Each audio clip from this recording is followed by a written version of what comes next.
오늘 제목을 한번 같이 읽겠습니다. 시작. 제자훈련이 문화가 되는 교회. 뜻있는 신학자들, 목회자들은 오늘 한국 교회를 안타까이 여기면서 한국 교회는 예수님을 믿지만 공자님의 말씀에 순종하는 듯하다라고 안타까워합니다. 왜 이런 말이 나올까요?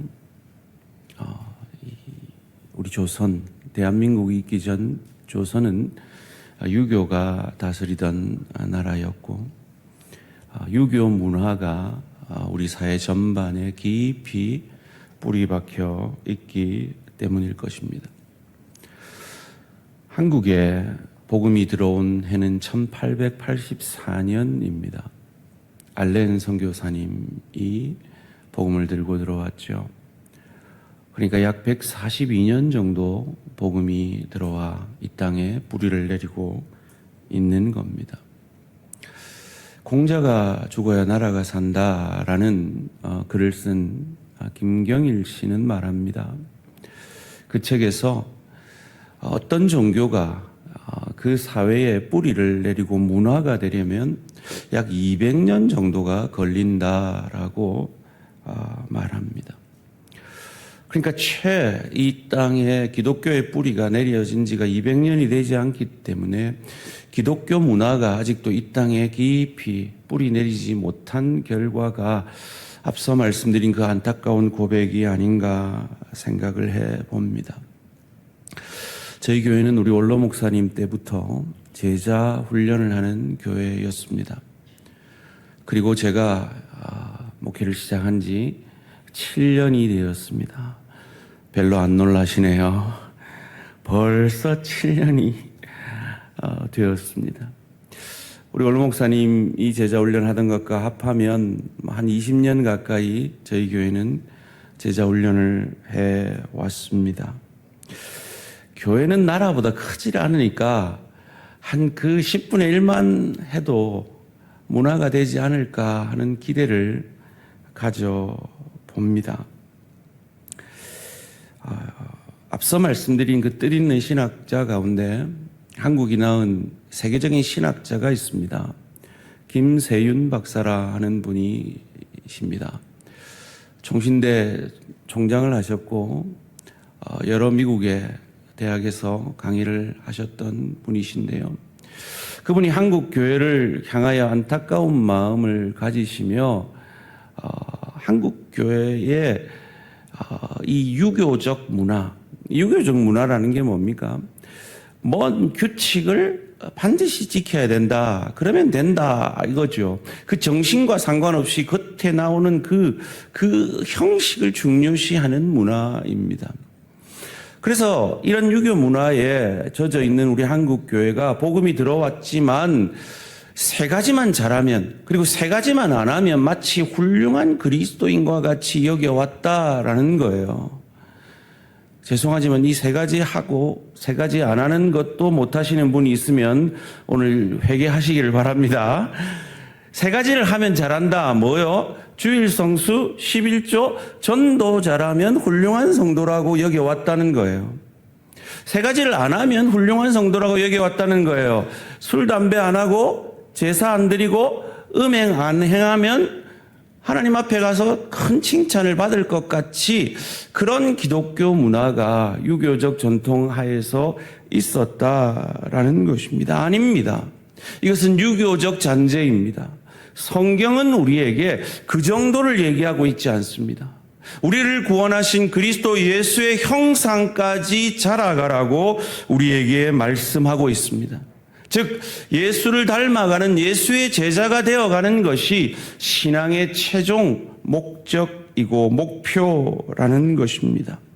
그것을 우리가 오늘 읽은 예수님이 승천하시기 전에 마지막 유언과도 같이 우리에게 남겨진 명령, 그래서 이 명령이 성경에 나오는 명령 중에 가장 중요한 명령이다 해서 지상명령이라고 말되어지는 말씀이 오늘 우리가 읽은 본문입니다. 다시 함께 한 목소리로 뜻을 생각하시면서 읽겠습니다. 시작. 예수께서 나와 말씀하여 이르시되 하늘과 땅의 모든 권세를 내게 주셨으니 그러므로 너희는 가서 모든 민족을 제자로 삼아 아버지와 아들과 성령의 이름으로 세례를 베풀고 내가 너희에게 분부한 모든 것을 가르쳐 지키게 하라. 18절부터 보면요, 하나님께서 예수 그리스도에게 주신 그 모든 권세, 그 권위를 가지고 명하십니다. 19절에요 뭐라고 말합니까? 너희는 가라 합니다. 그리고 세례를 베풀라 합니다. 20절에는요 가르쳐 지키게 하라. 이 한글 성경에는 마치 동사가 3개가 있는 것 같아요. 가서 제자를 삼고 세례를 주고 가르쳐 지키게 하라는 동사가 3개가 있는 것 같은데, 원문에도 그렇고 영어 성경에도 보면 주동사는 하나예요. 그게 뭡니까? 가서 제자를 삼으라는 거예요. 그러면 세례를 주고 가르쳐 지키게 하라는 말은 뭡니까? 이 주동사를 위한 분사예요. 즉 예수님께서 유언과도 같이 말씀하시는 그 핵심은 가서 제자를 삼으라는 거예요. 우리말로 하면 제자 훈련시키라는 거예요. 그것을 위해서 세례를 주고 그것을 위해서 가르쳐 지키게 하라 하는 말씀입니다. 영어를 보면 좀 분명해지는데요, 조금 어렵더라도 저기 보면 Go and make disciples 주동사입니다. 세례를 주는 건요 baptizing 분사입니다. 가르쳐 지키게 하는 건요 teaching them to obey 분사입니다. 즉 교회의 모든 사역은 심지어 세례를 주지 않으면 교회라고도 인정하지 않아요. 그런 교회의 가장 중요한 사역이 무엇 때문에 주어진다고요? 가서 제자를 삼는 일 때문에 주어진다고요. 즉 제자 훈련이 하나님께서, 예수님께서 이 땅을 떠나시며 가장 중요한 명령이다라고 우리에게 말씀하고 계신 겁니다. 그런데 이 20절 말씀에요 우리가 참 오해하는 구절이 있어요. 20절을 한번 보면요 뭐라고 되어 있습니까? 볼지어다라고 되어 있죠. 그래서 우리는 봐라 이러는 말인 줄 알아요. 그런데 이 볼지어다라는 말은 원문에 보면 surely라고 되어 있어요. 확실하게 내가 너희와 세상 끝날까지 함께 하겠다라고 약속하고 있어요. 왜요? 제자 훈련이 힘들거든요. 제자로 삼는 일이 보통 일이 아니거든요. 그러니까 너희 힘으로는 안 되겠지만 내가 너희와 함께 할 테니까 제자 삼아 제자 훈련해서 그리스도 예수의 형상까지 자라가는 이 구원의 목적을 이루어라 라고 말씀하고 있는 겁니다. 제가 올해 7년째 사역을 하는데요, 제가 사역을 시작한 지 6개월이 채 못 돼서 코로나가 터졌습니다. 저희 중직자들과 대양 가족에서 1기를 시작하고 대양 피플 퍼즐 세미나 1기를 한 직후에 일어난 일이죠. 앞이 깜깜했습니다. 완전히 사역의 동력이 끊어진 상태였죠. 그때에 우리 장로님들이 격려해 주시고 하셔서 우리 교육자들의 도움으로 영상으로라도 이 제자훈련은 계속되어야 한다라고 해서 아마 제자훈련 수료생들 중에 저랑 직접 만나지 않고 영상으로 하신 분들도 계실 겁니다. 그때 제가 참 고민을 많이 했습니다. 특별히 제자훈련 1기를 시작하기 전에 정말 하나님과 씨름을 기도 가운데 많이 했습니다. 제가 우리 성도님들의 삶을 보니까 너무 바쁘고 치열한 삶을 직장에서, 가정에서 살아내시는 모습들을 보면서 과연 이 32주간의 제자 훈련이 가능한가? 그리고 과연 우리 성도님들께 유익한가? 교회에 유익한가? 하는 이 문제를 두고 정말 하나님과 많은 씨름을 했습니다.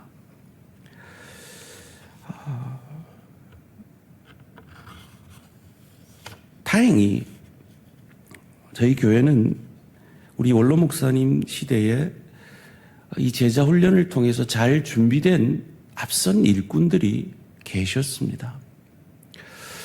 그러니까 제가 지금 한 12년 하나님 은혜 주시면 지나면 은퇴를 하게 되는데 그 12년 목회는 이분들과 같이 목회하면 저는 편하게 평안하게 목회를 마칠 수 있을 것도 같았습니다.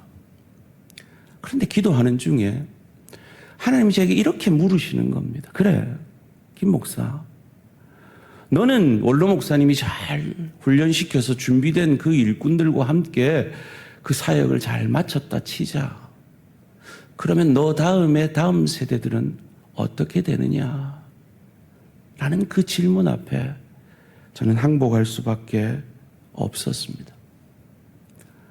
제가 좀 힘들어도 제가 목회를 내려놓고 다음 사역자가 우리 대한교회를 섬길 때 말씀을 통해 경건의 훈련을 통해 준비된 리더들이 준비되지 않는다면 우리의 다음 세대는 참 많이 힘들어질 것이다 라는 생각이 되었기에 저는 하나님께 항복하고 제자 훈련을 시작을 했었고 이 길을 마쳐서 45명의 수료생이 나왔고 그분들 가운데 장로들이 세워지고 했습니다.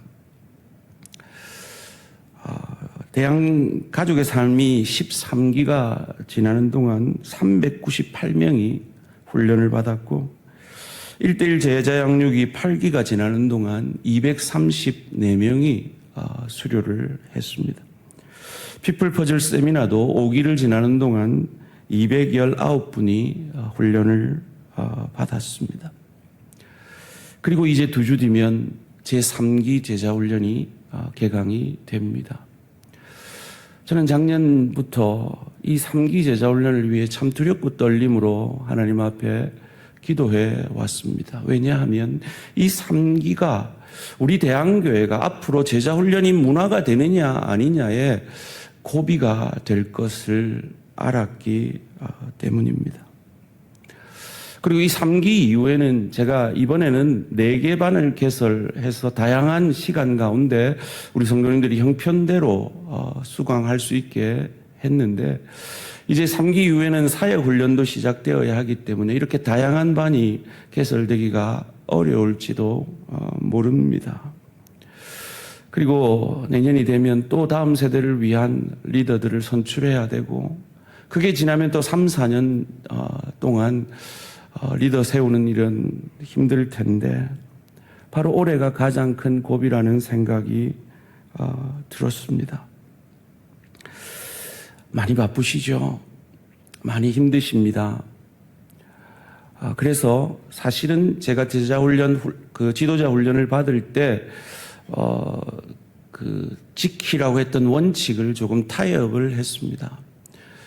5번까지는 부득이한 사정 가운데 있으면 결석을 하시고, 그날의 그 음성 파일로 대체할 수가 있도록 조금 배려를 해 드립니다. 그리고 여러분이 하실 수 있는 만큼 따라오시면 됩니다. 사랑하는 대양의 성도님들, 특별히 다음 세대의 대양을 책임져야 할 대양의 젊은 세대들에게 간곡히 부탁드립니다. 이 예수님의 마지막 유언과 같은 소원을 함께 이루어가는데 동참되어 주시기를 주님의 이름으로 축원합니다. 제가 이 제자 훈련 할까 말까 고민할 때 제가 사랑의 교회 가서 제자훈련 세미나를 들을 때 옥하는 목사님, 돌아가신 그 옥하는 목사님이 사자후 같은 설교 시간에 그 제자훈련을 지도자 세미나를 참석했던 그 수백 명의 목회자들 앞에 사자후 같은 정말 사자같이 들렸어요. 정말 제 마음에 큰 충격 같은 큰 울림이 있었는데요. 그 말이 뭔가 하면 여러 목사님들 놀라셨습니까? 여러분 예배만 드리고 예수님의 제자로 변화되는 사람 보셨습니까? 여러분 예배가 뭡니까? 생명이거든요. 교회에서 예배는 생명이거든요. 제일 중요한 거거든요. 그런데 그 한국교회 존경받는 옥하는 목사님이 목사님들 앞에서 예배만 드려서 변화되는 성도 보셨습니까? 그래서 충격을 받았어요. 물론 그 다음에 강사로 올라오신 김명호 목사님이라는 그 제자훈련 디렉터가 그건 좀 과장된 표현입니다. 사랑의 교회는 옥하는 목사님의 설교와 예배를 통해 부흥된 것이 맞습니다. 라고 하면서 왜 옥하는 목사님이 그렇게 외쳤는지를 설명하시더라고요. 그건 바로 오늘 본문에 가르쳐 지키게 하라는 예배만으로는 불가능하다는 거예요. 저는 여러분들 지금 설교 들으시면서 아멘 아멘 하고 고개 끄덕끄덕 하면 여러분들 신앙생활 잘 하시겠지라고 추측할 뿐입니다. 여러분이 어떻게 신앙생활 하는지 전혀 알지를 못합니다. 그런데 제자훈련을 하면 즉 그리고서 삶의 점검을 받으면 알게 되죠. 본인도 깨닫게 됩니다. 가르쳐 지키는지 아닌지 내 삶을 점검하고 내가 그리스도의 제자로 어떻게 하면 더 준비되어져 가고 빚어질 수 있을지 함께 고민하고 함께 기도하고 함께 그 시간을 나누면서 자라가게 된다라는 것입니다. 물론 제자훈련에 대한 비판을 저는 잘 합니다. 제자훈련이 교회에서 성도를 계급화한다라는 비판도 겸허히 우리는 잘 새겨야 할 것입니다. 아이고 제자훈련 한다고 사람 안 변하더라. 맞습니다. 그 말도 어느 면에서는 일리가 있는 말씀입니다. 그런데 예수님이 말하는 제자는 어떤 사람일까요? 제가 우리 교회에서는 많이 듣지는 못했는데 이민교회에서 목사들의 마음을 가장 아프게 하는 말이 목사님 저 상처받았어요. 목사님 저 실족했어요. 저 성도 때문에 저 집사님 때문에 제가 실족했어요. 이런 말입니다.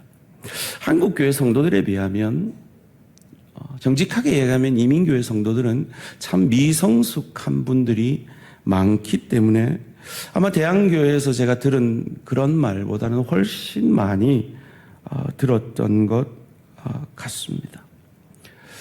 예수님이 3년 동안 제자들을 제자훈련함으로 그들을 통해 세계를 복음화하고 그 복음이 내게까지 흘러와 있습니다. 그렇다면 예수님은 제자훈련을 통해서 제자들이 어떤 사람이라고 가르치셨을까요? 예수님이 제자훈련의 막바지 그 절정을 향해서 가고 있을 때 누가복음 17장에서 이 문제를 다루시는 것을 봅니다.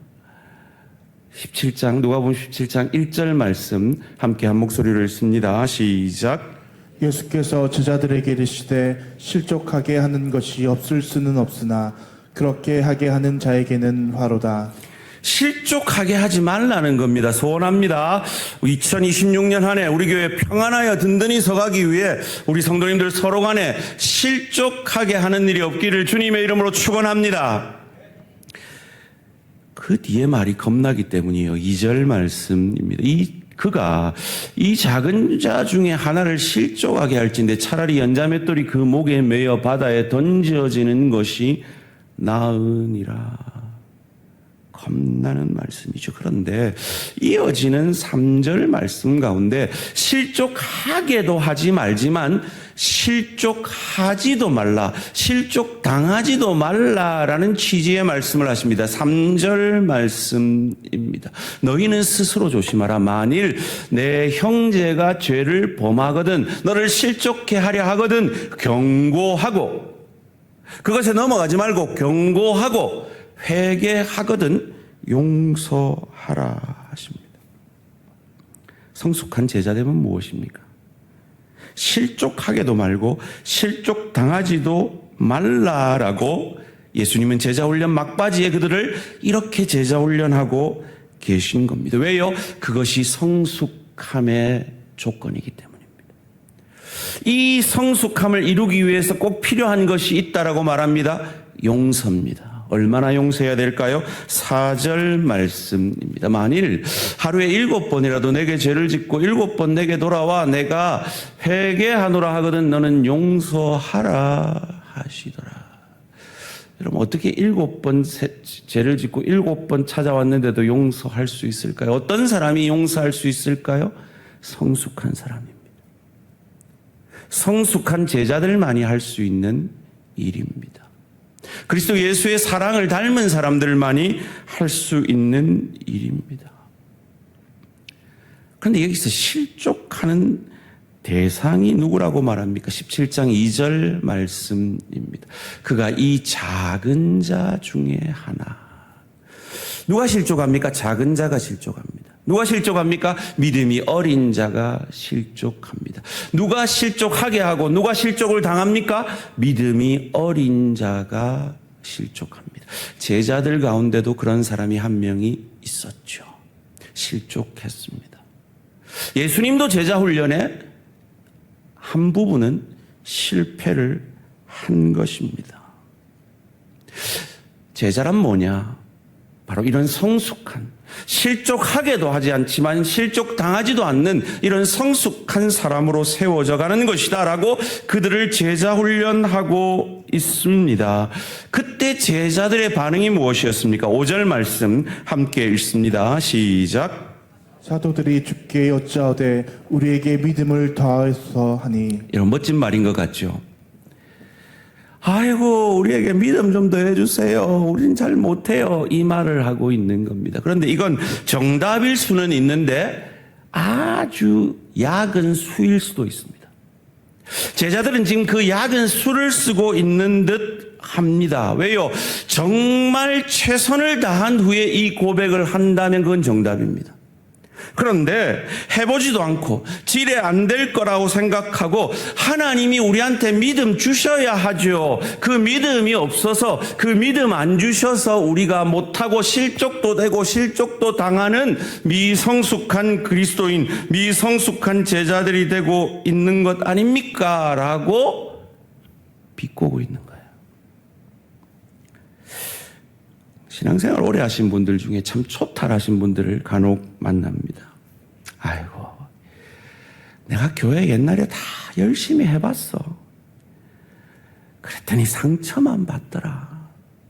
나는 예배 딱 시작하면 늦게 가서 목사님 설교만 듣고 축도하기 전에 집에 갈 거야. 그래야 상처 안 받아.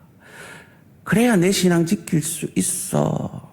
라는 분들을 만납니다. 아이고 아무리 노력해도 안 변하더라. 아이고 그냥 예배만 잘 드리면 되지 뭔 제자훈련. 아이고 받은 사람 봐도 변하지도 않더라.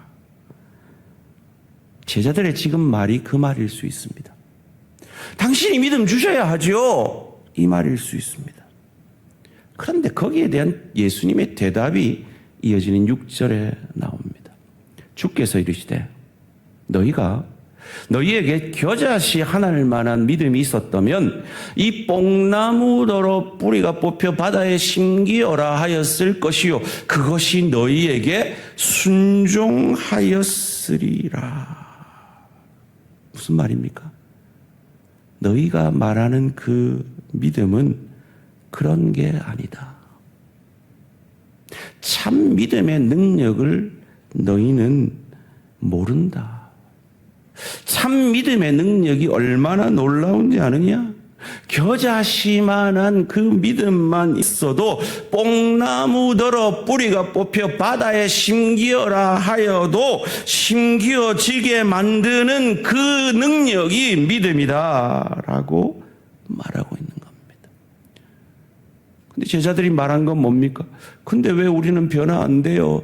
예수님과 3년 동안 제자 훈련했는데 왜 우리는 변화 안 돼요? 라고 묻고 있는 겁니다. 거기에 대한 예수님의 해답이 무엇입니까? 너희는 순종하지 않았기 때문이다 라고 말하고 있는 겁니다.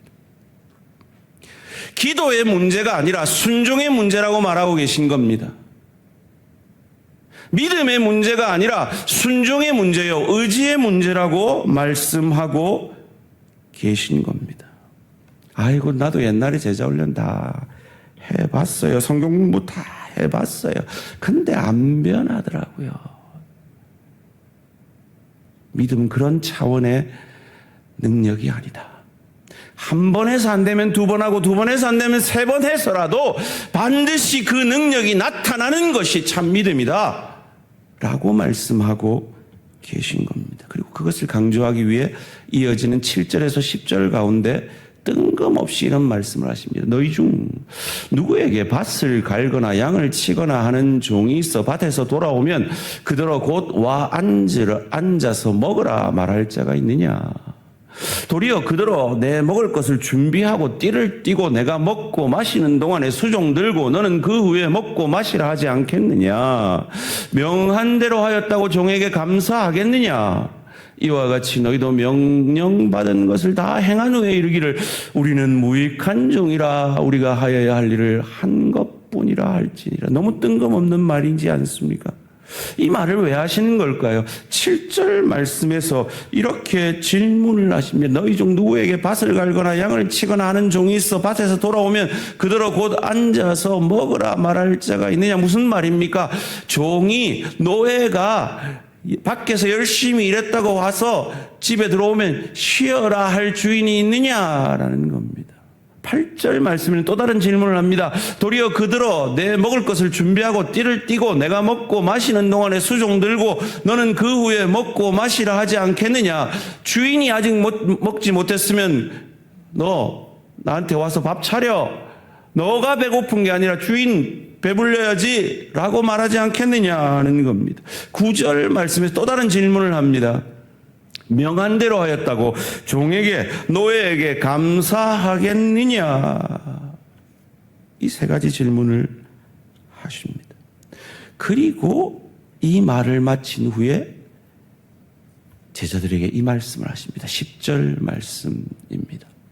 이와 같이 너희도 명령받은 것을 다 행한 후에 이르기를 우리는 무익한 종이라 우리가 하여야 할 일을 한 것뿐이라 할지니라.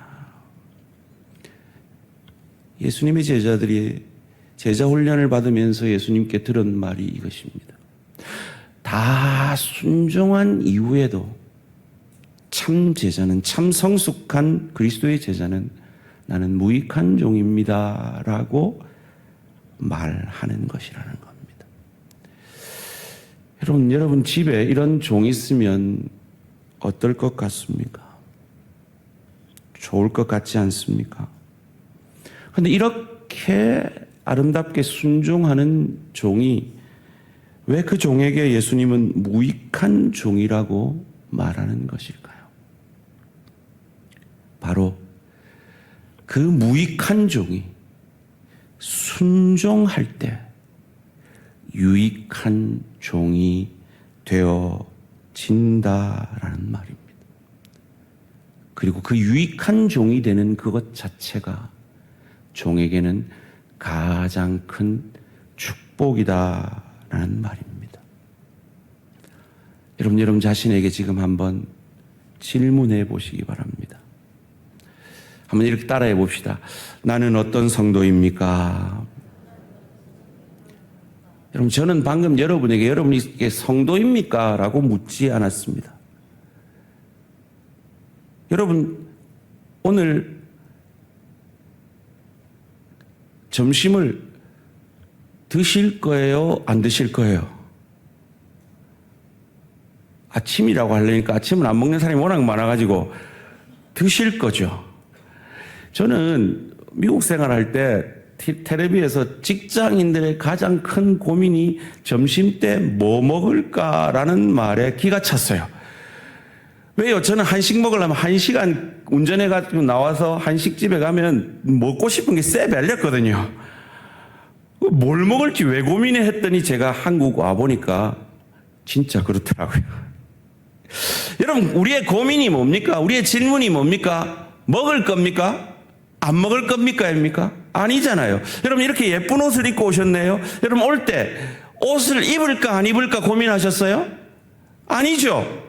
무슨 옷을 입을까? 어떤 옷을 입을까? 어떤 음식을 먹을까를 고민하셨죠. 예수님 앞에 섰을 때 우리는 그 고민을 하셔야 됩니다. 나는 어떤 성도입니까? 나는 성도입니다. 이것으로 충분하지 않습니다. 나는 어떤 성도입니까? 이 질문을 예수님은 우리에게 하실 것입니다.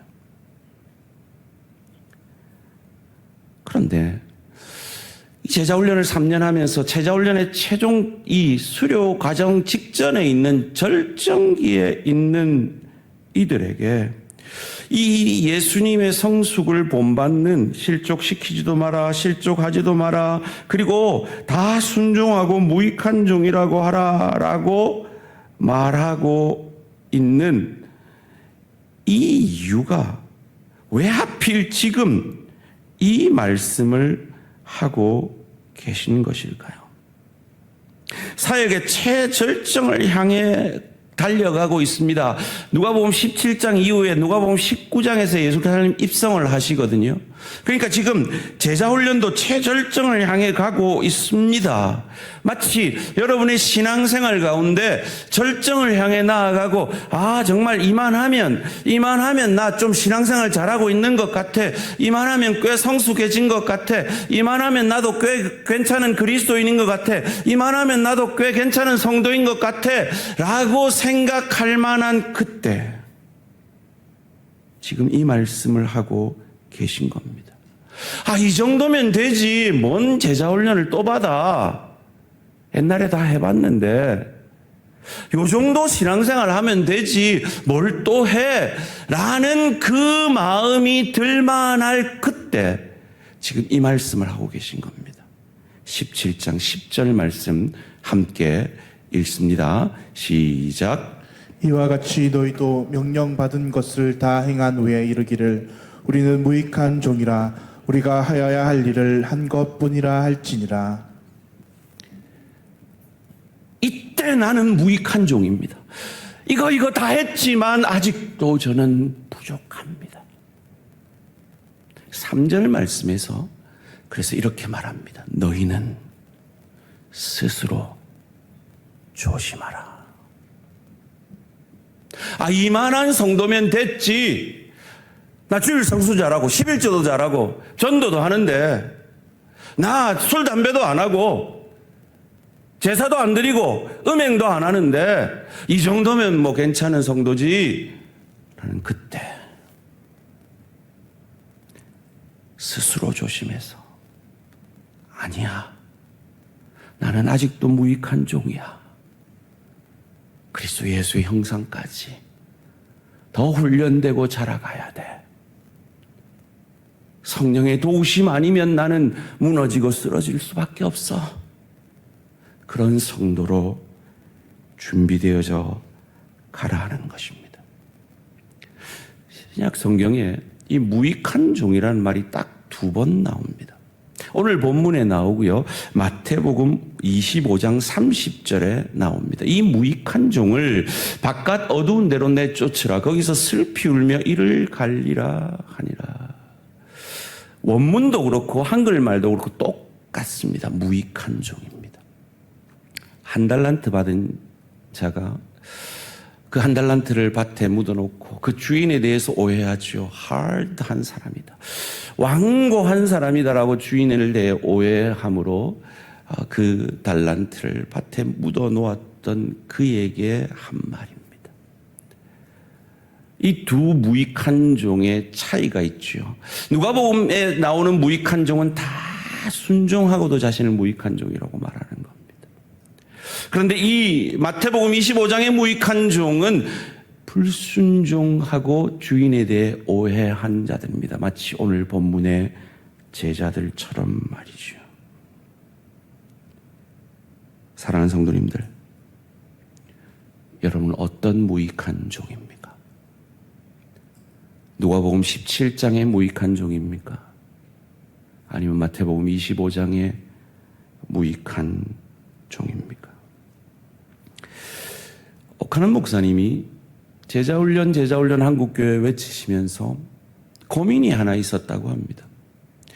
그건 성경을 연구하는 신학자들에게도 동일한 고민이었습니다. 그게 뭐냐 하면 이 마태복음 28장 18절에서 20절 가운데 나오는 제자 삼으라, 이 제자 훈련에 대해서 강조한 이 본문 이후에 서신서에 이어지는 서신서에는 제자 삼으라는 말이 단 한 번도 나오지 않았다라는 겁니다. 그래서 과연 이 지상명령을 이 초대교회에서 성취했느냐라는 그 문제를 가지고 심각하게 고민하다가 찾아낸 본문이 바로 디모데후서 3장 16절 17절 말씀입니다. 모든 성경은 하나님의 감동으로 된 것으로 교훈과 책망과 바르게 함과 의로 교육하기에 유익하니 이는 하나님의 사람으로 뭐하게 하며 온전하게 하며 모든 선한 일을 행할 능력을 갖추게 하려 함이라. 여기서 온전하게 하며라는 이 표현이 서신서 곳곳에 나옵니다. 온전하신 예수 그리스도를 닮아가는 것이 제자 훈련의 목적이며 그것을 서신서에서는 온전하게 하며라는 표현으로 예수의 사람들은 예수를 닮아가는 제자로 훈련되어져 가야 한다라고 강조하고 있는 것이죠. 사랑하는 성도님들, 여러분 가슴 속에 주일 성수가 문화가 되어 있는 것처럼 11조가 문화가 되어 있는 것처럼 제자 훈련이 문화가 되어지는 우리 대한교회 되어지기를 주님의 이름으로 축원합니다. 우리 원로 목사님이 제자 훈련에 힘쓰는 저한테 이렇게 말씀해 주시더라고요. 그래, 수고 많다. 근데 김 목사 꼭 기억해라. 제자 훈련이 다가 아니다. 제자 훈련한다고 사람 다 안 변한다. 제가 실망할까봐 하신 말씀이라고 여겨집니다. 그런데 이어서 제 가슴에 울리는 또 한마디를 해주시더라고요. 근데 제자 훈련 한 사람들이 남더라. 그리고 그 남은 리더들이 오늘 대항을 떠받치고 앞서 섬기고 있는 것입니다. 솔직히 말하면 저는 그분들과 사역하다 가면 됩니다. 제가 제자 훈련을 하면 저녁이 없는 삶을 삽니다. 힘이 듭니다. 그런데 하나님께서 제게 말씀하셨습니다. 그래, 니는 편하게 목회하다 가면 되지만 네 다음 세대는 어찌할 것이냐고.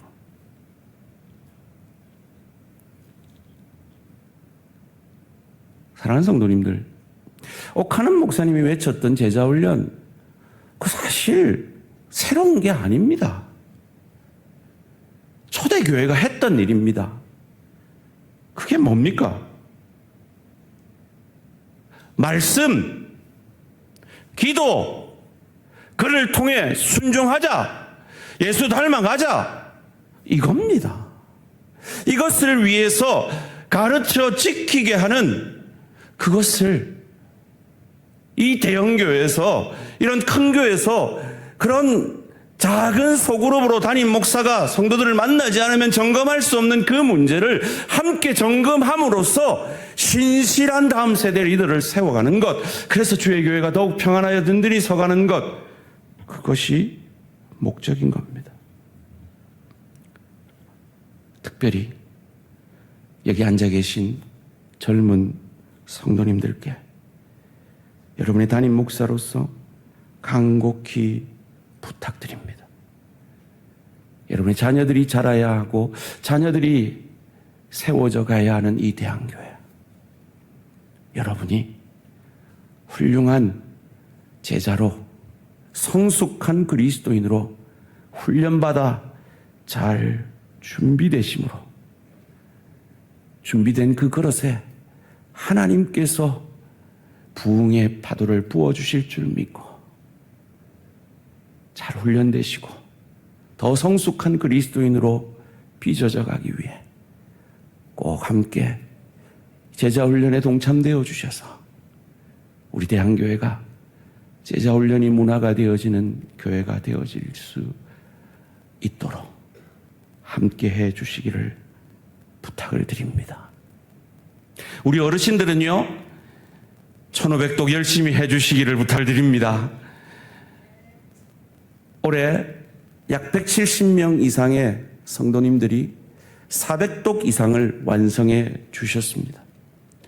1500독은 계속됩니다. 저는 올해 안에 마쳤으면 좋겠는데 안 되면 3년 안에라도 우리 마쳐질 겁니다. 오늘 성경 읽기표 나눠드렸죠. 이거 가지고 함께 나아가 주시기를 부탁드립니다. 그리고 예배의 자리에 나와 이 다음 세대들을 위해 기도해 주시고 다음 세대들이 리더로 잘 준비되어질 수 있도록 함께 기도해 주시기를 부탁드립니다. 준비된 제자들이 섬기는 그 교회에서 하나님은 반드시 부흥의 파도를 보내주실 줄 믿습니다.